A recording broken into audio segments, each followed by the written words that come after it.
All right, guys. I'm going to talk to you a little bit today about saving and investing, which will cater into an assignment for you guys to kind of dive into the benefits and some risk and reward with saving and investing, and then the difference between the two. Because oftentimes we think of saving and we think of investing, we think they are the same. Obviously, they are different. Okay, but what are those differences?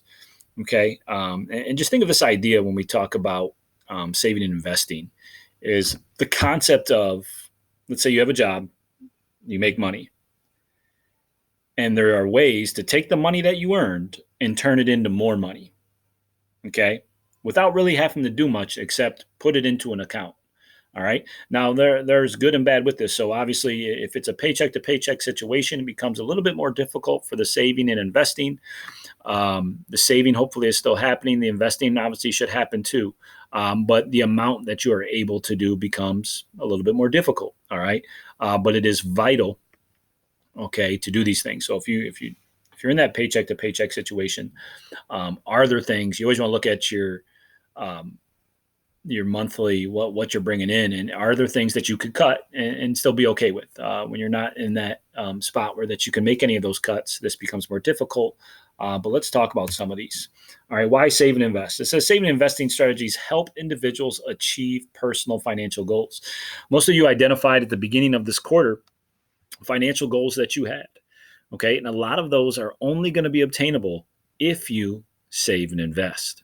All right. Um, and we'll get into that a little bit more. What are some savings and investing strategies we have learned about so far? We haven't talked about much so far. Like I said, we've only dug in a little bit. We've got cheated a little bit, obviously, with everything that's going on. So some of that we're going to start talking about today. So let's take a look at some of these. Savings account. It says passbook savings account. Just think of the old school, if you guys have ever seen it, like a checking account. So you literally have a book. Okay. But this is just your traditional savings account.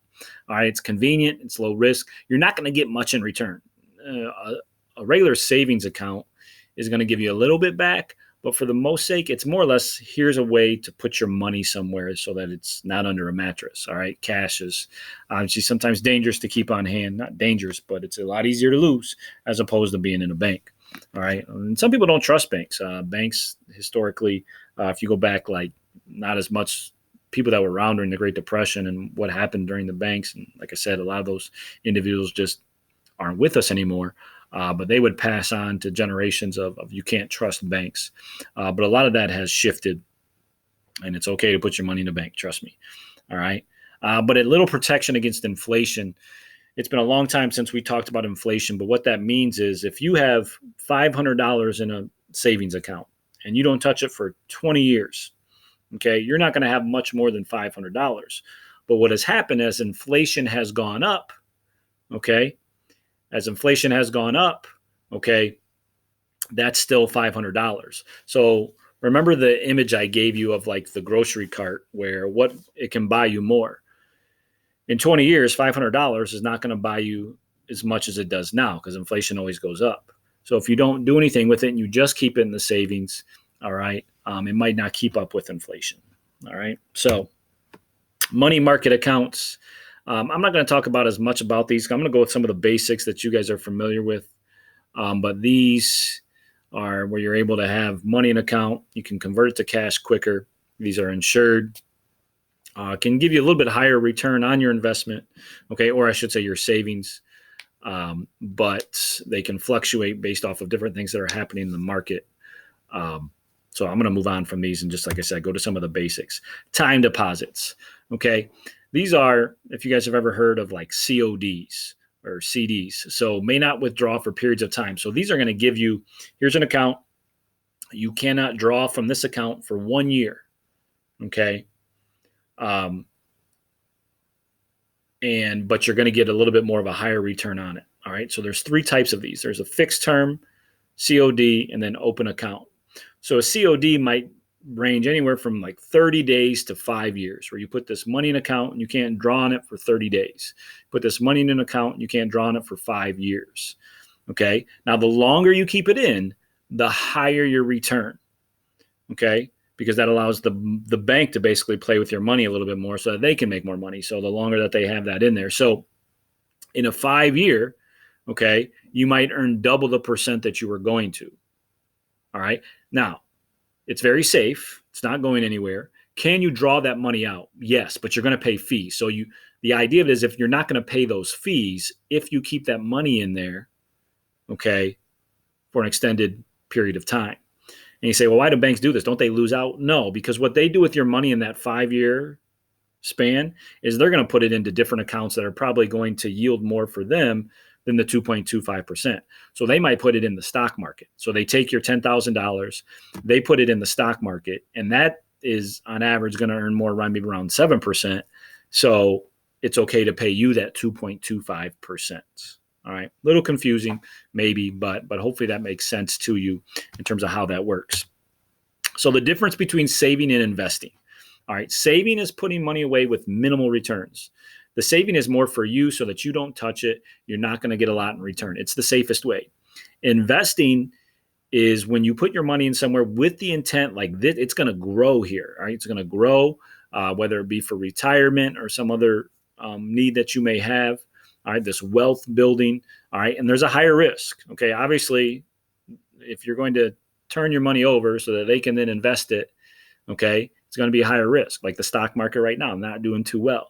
Okay, if you take everything out right now, you might take a loss. If you wait these trying times out, okay, you might get more of a return. But we'll talk about the stock market. Dang, all right, here in a second. Okay, U.S. savings bonds. All right, these good way to save. You don't have to pay taxes on your interest with these. They're safe, but they have a much lower return. This is basically you giving money to the government so that they can use it for certain things. The amount that you invested will always be there. And there's kind of a guarantee on this. It says it's used to help fund, it could help fund a government project, different things that are going on. And it's indexed for inflation, so that if you're getting a 1.48% return, inflation is higher than that. It might be, it might play a role in then what your return would be. Stocks, okay, this is the bull.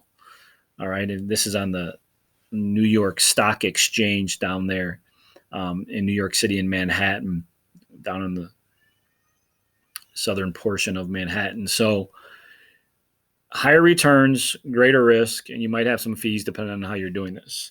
So the bull and the bear, we'll talk about this. We're going to have a later one where I'll talk about the stock market to you guys. But there's bull markets and there's bear markets. All right, if you're an investor or a broker, the bull market is better. It's moving at a higher rate. The bear market is going to be where it's a little bit slower. Like right now, we are in the middle of a bear market. Okay, looks like we have a guest also. Better say hi to everybody. I'm teaching right now. So mutual funds. This is where you'll get. Think of it as, best way to put this. Let's say that it is a portfolio that is diversified where there are 20 stocks in a mutual fund.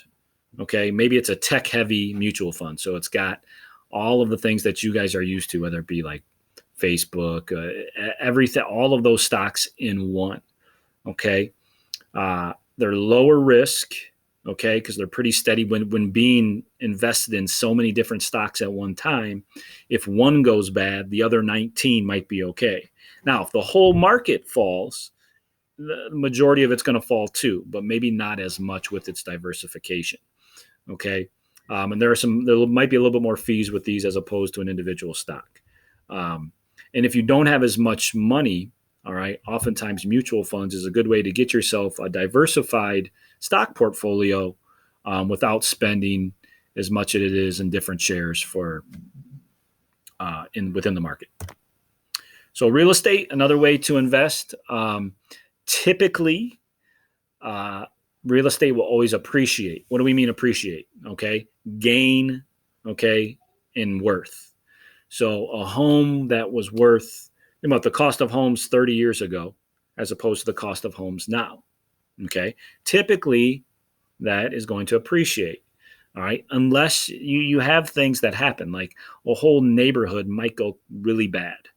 Okay, where the value of the home goes down. So you have to be smart. You can't just invest and then just hope that it works. But more often than not, real estate is a pretty good thing to invest in. But it starts with, you got to have some wealth to start with.